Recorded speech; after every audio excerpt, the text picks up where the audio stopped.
Today I'm trying out Deadcats on top of the Deity D4 Duo.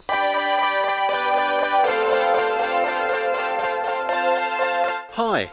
One criticism levelled at the Deity D4 Duo is the fact that it's not so resistant to wind with its Deadcats that are supplied with it. So what I'm going to do is I'm going to try it with different Deadcats today. It's a little bit breezy, not too bad, and at the moment I'm using the Deity ones themselves.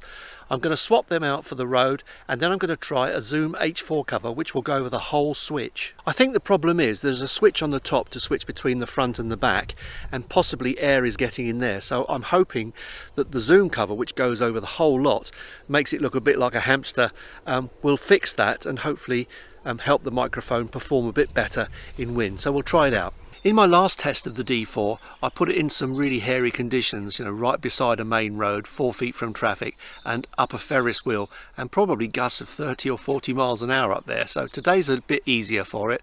It's not so noisy, it's not so windy, there's just a little bit of breeze, not much.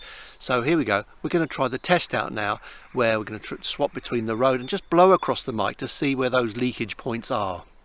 So this is the microphone as it comes. These are the two Deity Windcats. They're pretty good, they're not too bad, and when I compared them to the Rode earlier, they weren't far off if I'm honest. So this is the sound of the microphone when it's close up outdoors and everything, but let's try it for wind. First of all, on the back it's dead, because on the back here I've got this one switched off and the front switched on, so the back is pretty dead. But the front, sorry, I'm not speaking into it, the front is actually quite sensitive. So you can see actually the front is pretty sensitive to wind. You can hear that. I can see it registering on the meter as well. Yeah, just about there. Now if I blow over the top, watch what happens.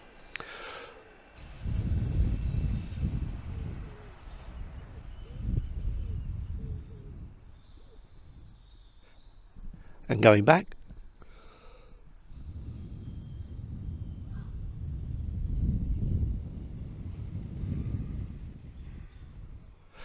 Now you might have heard a peak, which is where that switch is, and I think that's where the air is getting in. So I'm now going to change it over to two Rode covers.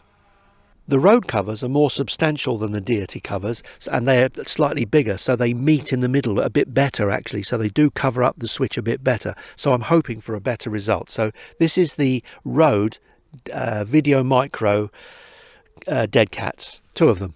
Here we go.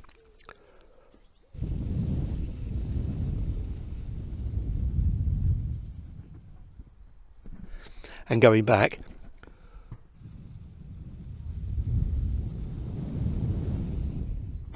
Now until I get home I'm not sure if there was anything going on in the middle there where the switch is, but it's a little bit better covered up than the other one. The only thing is if you've got two Rode cats, they're very expensive, and really that's going to cost you almost as much as the microphone, so maybe something similar from Movo or something might be cheaper to use, but you might get better protection with a more substantial Deadcat. Now the last Deadcat I'm using, I'm going to call it the hamster, because it really does look like a hamster. It's a Deadcat that's used with things like the Zoom H4, and it covers two stereo microphones that can point outwards, and it's quite substantial. But the nice thing about this is it's covering the whole microphone. So now the blow test is.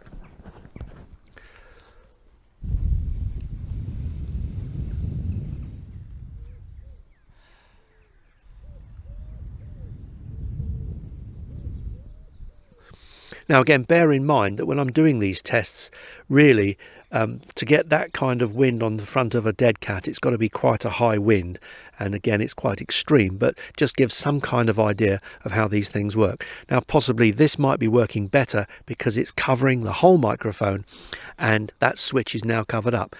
So at the moment I think the answer for me is to use the hamster, the Zoom H4 cover, because it covers that switch, and I think when I'm going to use this thing outdoors I'm going to have both ends set up so that they're both working, so the front and back are working, and I'll use it as a vlogging mic that way, set that way permanently, and then in post I can either choose the left or the right channel depending on what I want to pick up.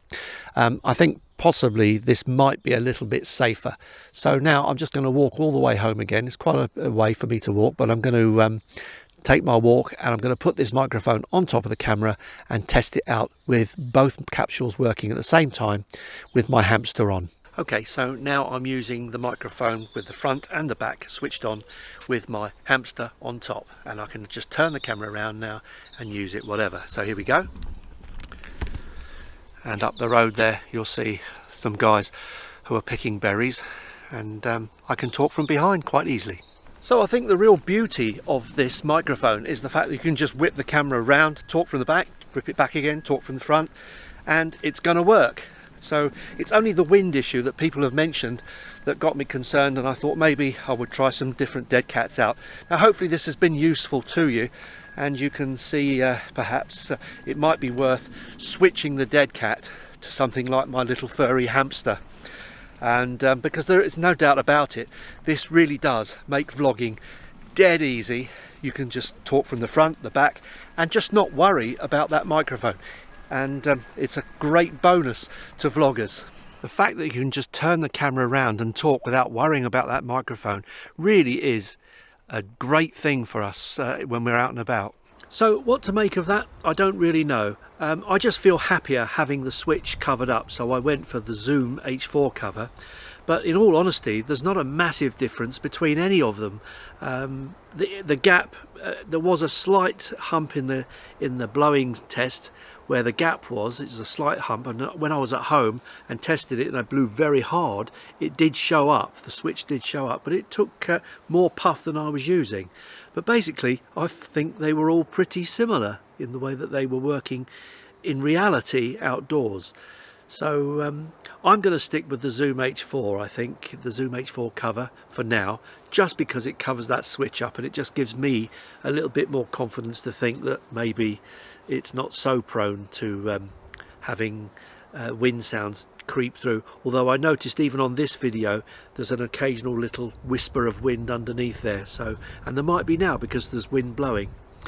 So I'm not really sure what to make of that test. In fact, they were all pretty similar. So there you go. But I do like this microphone. I like the sound of it. And it's just a question of how does it react with the wind when you're out and about in practice. So I hope this video was useful to you, especially if you're considering buying the Deity D4 Duo. It's a great microphone, it's got a good sound, it's just getting over the issues of the wind, I think, is the thing. So if you enjoyed the video, give us a thumbs up and please consider subscribing. Cheers for now.